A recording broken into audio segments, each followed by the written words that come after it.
ये आकाशवाणी रायपुर है। छत्तीसगढ़ी समाचार बुलेटिन के संग संध्या तिवारी के जय जोहार।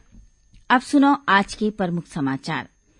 राष्ट्रपति ह राज्यपाल और उपराज्यपाल के सम्मेलन में कोविड महामारी के दौरान कोविड योद्धा मन के करीन सराहना। छत्तीसगढ़ के राज्यपाल घलो होइन शामिल। भारतीय पुलिस सेवा के अधिकारी अशोक जुनेजा राज्य के नवा पुलिस महानिदेशक होही और छत्तीसगढ़ के 36 भाजी मन ला संरक्षित करैया किसान दीनदयाल यादव ला आज नई दिल्ली में केंद्रीय कृषि मंत्री ह जीनोम पुरस्कार ले सम्मानित करीन। अब समाचार विस्तार ले। राष्ट्रपति रामनाथ कोविंद के पगड़िती में राज्यपाल और उपराज्यपाल के 51वां सम्मेलन आज राष्ट्रपति भवन में होइस। सम्मेलन में उपराष्ट्रपति एम वेंकैया नायडू, प्रधानमंत्री नरेंद्र मोदी और केंद्रीय गृह मंत्री अमित शाह मौजूद रहिन। ये सम्मेलन में छत्तीसगढ़ के राज्यपाल अनुसुईया उइके घलो शामिल हुई। राष्ट्रपति उद्घाटन भाषण में कही कि भारत ह कोविड के खिलाफ बड़का और प्रभावी अभियान चलावत है। उमन कही कि देश में राष्ट्रीय शिक्षा नीति ला लागू करे में राज्यपाल और उपराज्यपाल की बड़का भूमिका रही। भारतीय पुलिस सेवा के अधिकारी अशोक जुनेजा राज्य के नवा पुलिस महानिदेशक होही। राज्य सरकार हा डीएम अवस्थी के जगह में अशोक जुनेजा ला राज्य के नवा डीजीपी बनाए है। इस संबंध में गृह विभाग हा आदेश जारी कर दे है। श्री जुनेजा 1989 बैच के आईपीएस अधिकारी हरय। श्री जुनेजा के तीर अतिरिक्त पुलिस महानिदेशक नक्सल ऑपरेशन एसआईबी और अतिरिक्त पुलिस महानिदेशक छत्तीसगढ़ सशस्त्र बल और एसटीएफ के प्रभार पहली जैसन रही। आज राष्ट्रीय शिक्षा दिवस हरय। ये दिवस बछर 2008 ले मौलाना अबुल कलाम आजाद के जयंती के रूप में मनाए जाथे। मौलाना अबुल कलाम आजाद स्वतंत्र भारत के पहली शिक्षा मंत्री रहिन। उमन 15 अगस्त 1947 ले 2 फरवरी 1958 तक देश की सेवा करिन। उमन समाज सुधारक और स्वतंत्रता सेनानी रहिन। उपराष्ट्रपति एम वेंकैया नायडू और प्रधानमंत्री नरेंद्र मोदी हा आज मौलाना अबुल कलाम आजाद के जयंती के मौका में श्रद्धांजलि अर्पित करी। झीरम घाटी हमला के न्यायिक जांच रिपोर्ट राज्यपाल ला सौंपे के बाद राज्य सरकार हा फेर ले न्यायिक जांच आयोग के गठन करे है। 2 सदस्यीय ये जांच आयोग में न्यायमूर्ति सतीश के अग्निहोत्री ला अध्यक्ष और बिलासपुर उच्च न्यायालय के न्यायाधीश न्यायमूर्ति जी मिन्हाजुद्दीन ला सदस्य बनाए गए हैं। आयोग अपन जांच रिपोर्ट 6 महीना के भीतर पूरा करके राज्य सरकार ला सौंपही। नवा गठित आयोग में जांच बर 2 उपराहा बिंदु मन ला घलो शामिल करेगे है। एखर पहली झीरम घाटी हमला के जांच बर राज्य सरकार हा 1 सदस्यीय न्यायिक जांच आयोग के गठन करे रही, जेखर कार्यकाल 30 सितंबर के सिरागे। यह आयोग के अध्यक्ष न्यायाधीश न्यायमूर्ति प्रशांत कुमार मिश्रा रही। खबर के मुताबिक 25 मई 2013 के बस्तर जिला के झीरम घाटी में माओवादी मन हा कांग्रेस नेता के काफिला में हमला कर दे रही। ये हमला में तत्कालीन प्रदेश कांग्रेस अध्यक्ष नंद कुमार पटेल, वरिष्ठ नेता विद्याचरण शुक्ल, महेंद्र कर्मा समेत 30 ले ज्यादा लोगन मन की मौत हो गई रही। एमा पुलिस जवान मन घलो शामिल रही। पंडित जवाहरलाल नेहरू राष्ट्रीय शिक्षा समागम के आयोजन रायपुर के पंडित दीनदयाल उपाध्याय ऑडिटोरियम में 14 और 15 नवंबर के हुई। शिक्षा विभाग डहार ले आयोजन की तैयारी ला आखिर रूप दे जावत है। समारोह में स्कूली शिक्षा के क्षेत्र में आने राज्य में करे जावत नवाचार मन ला आपस में साझा करे के संगे संग नवाचारी काम मन के प्रदर्शन घलो करे जाही। स्कूल शिक्षा विभाग के सचिव डॉक्टर कमलप्रीत सिंह काली बैठका लेके कार्यक्रम की तैयारी की समीक्षा करी।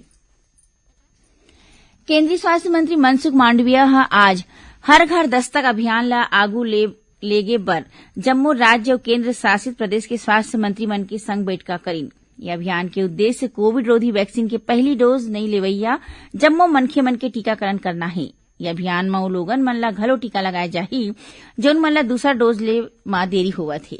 यही बीच देश में राष्ट्रव्यापी टीकाकरण अभियान के तहत अब तक 110 करोड़ 23 लाख ले ज्यादा कोविड रोधी टीका लगाए गए हैं। एती छत्तीसगढ़ में कोरोना संक्रमण के औसत पॉजिटिविटी दर 0.12% में आगे है। काली राज्य में कोरोना संक्रमण के 25 नवा मामला आगू आए हैं। अभी में प्रदेश में 223 मरीज मन के इलाज आने अस्पताल या फिर होम आइसोलेशन में चलत है। छत्तीसगढ़ी समाचार बुलेटिन आप मन आकाशवाणी रायपुर ले सुनत हव। छत्तीसगढ़ के खबर ले है आपके वास्ता और खबर के विश्वसनीयता ले है हमर वास्ता। आकाशवाणी समाचार रायपुर के प्रादेशिक समाचार बुलेटिन के संगे संग हमार समसामयिक कार्यक्रम आप रेडियो के संग अपन मोबाइल में घलो सुन सकत हो। आकाशवाणी समाचार फेसबुक, ट्विटर और यूट्यूब में घलो हावय। हमार फेसबुक पेज हरे Chhattisgarh news on AIR, Twitter handle CGAIR news और हमार यूट्यूब चैनल हरे छत्तीसगढ़ AIR न्यूज। तो अब रेडियो के संगे संग आपके मोबाइल के माध्यम ले हम आप तक पहुंचत हन। छत्तीसगढ़ के हर खबर पर सुनत रहो आकाशवाणी समाचार। अब आगू बाढ़बो बाँचे समाचार कोती। छत्तीसगढ़ के 36 भाजी मन ल संरक्षित करैया किसान दीनदयाल यादव ला आज नई दिल्ली में केंद्रीय कृषि मंत्री नरेंद्र सिंह तोमर हा जिनोम पुरस्कार ले सम्मानित करीन। जांजगीर चांपा जिला के बहराडीह के रहैया किसान दीनदयाल यादव हा जंगली रमकेरिया, जंगली मिर्चा और जंगली धान के संरक्षण और संवर्धन की दिशा में बड़का काम करे हे। ये काम में रायपुर स्थित इंदिरा गांधी कृषि विश्वविद्यालय के अनुवांशिकी विभाग के घलो सुघ्घर योगदान हवय। ये मौका में इंदिरा गांधी कृषि विश्वविद्यालय अनुवांशिकी विभाग के प्रधान वैज्ञानिक डॉक्टर दीपक शर्मा और जिला में किसान मन बर काम करैया सामाजिक संगठन रेस्टोरेशन फाउंडेशन के CEO जे बसवराज विशेष रूप ले मौजूद रहिन। अखिल भारतीय आयुर्विज्ञान संस्थान एम्स रायपुर के मेडिसिन विभाग में विशेष डायबिटिक फूड क्लिनिक शुरू करेगे है। ये विशेष क्लिनिक हरेक मंगलवार के मंझनिया 2 ले 4 बजे तक चलही। इमा OPD ले रेफर करेगे डायबिटिक फूड रोगी के इलाज होही। ये क्लिनिक में शुगर के मरीज मन ला पांव ले जुड़े इलाज की सुविधा मिलही। राजधानी रायपुर के भाटागांव स्थित अंतर्राष्ट्रीय बस टर्मिनल में काली बस के ट्रायल रन करेगी। ये मौका में बड़का अधिकारी समेत बस संचालक मौजूद रहिन। ये दौरान टर्मिनल में करीबन 70 बस मन के ट्रायल रन हुईस। खबर के मुताबिक रायपुर के पंडरी स्थित बस स्टैंड ला अंतर्राष्ट्रीय बस टर्मिनल भाटागांव में लाए जावत है। दूरदर्शन केंद्र रायपुर के प्रादेशिक समाचार एकांश डाहले छत्तीसगढ़ी और हिंदी भाषा के नैमित्तिक समाचार वाचक, वाचिका और नैमित्तिक संपादकीय सहायक के पैनल में शामिल होए बर अर्जी मंगाए गे है। आवेदक ला रायपुर नगर निगम के निवासी होना जरूरी है। एखर ले जुड़े जानकारी प्रसार भारती के वेबसाइट में देखे जा सकत है। ये पद मन बर आवेदन पत्र भर के रायपुर स्थित दूरदर्शन केंद्र प्रादेशिक समाचार एकांश में स्पीड पोस्ट या फिर रजिस्टर्ड डाक के माध्यम ले अवैया 13 नवंबर तक अर्जी भेजे जा सकत है। अवैया 24 घंटा के दौरान दक्षिण छत्तीसगढ़ में 1-2 जगह में हल्का वर्षा होए और गरज चमक के संग छींटा पड़े की संभावना है। मौसम विभाग के मुताबिक एक अवदाब पश्चिम मध्य बंगाल के खाड़ी के ऊपर बने हैं। एक संग ऊपरी हवा के चक्री चक्रवाती घेरा घलो स्थित हवय। एकर प्रभाव ले काली प्रदेश में 1-2 जगह में हल्का मध्यम वर्षा हो सकत है।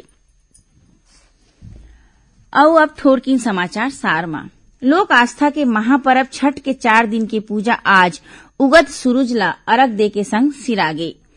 जांजगीर चांपा जिला के शासकीय, अशासकीय महाविद्यालय, ITI, पॉलिटेक्निक और कृषि महाविद्यालय में पढ़त अनुसूचित जाति, अनुसूचित जनजाति और पिछड़ा वर्ग के विद्यार्थी पोस्ट मैट्रिक छात्रवृत्ति बर 30 नवंबर तक ऑनलाइन अर्जी कर सकत है। और रायपुर पुलिस एक झी मनखे ला करीबन 1.5 किलो गांजा के संग गिरफ्तार करे है। आखिर में प्रमुख समाचार एक घाव फेर। राष्ट्रपति राज्यपाल और उपराज्यपाल के सम्मेलन में कोविड महामारी के दौरान कोविड योद्धा मन के करीन सराहना। छत्तीसगढ़ के राज्यपाल घलो होइन शामिल।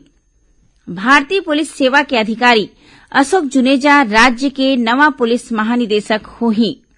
और छत्तीसगढ़ के 36 भाजी मन ला संरक्षित करैया किसान दीनदयाल यादव ला आज नई दिल्ली में केंद्रीय कृषि मंत्री जिनोम पुरस्कार ले सम्मानित करीन। एक संग छत्तीसगढ़ी समाचार बुलेटिन इहे सिरावत है। जय जोहार।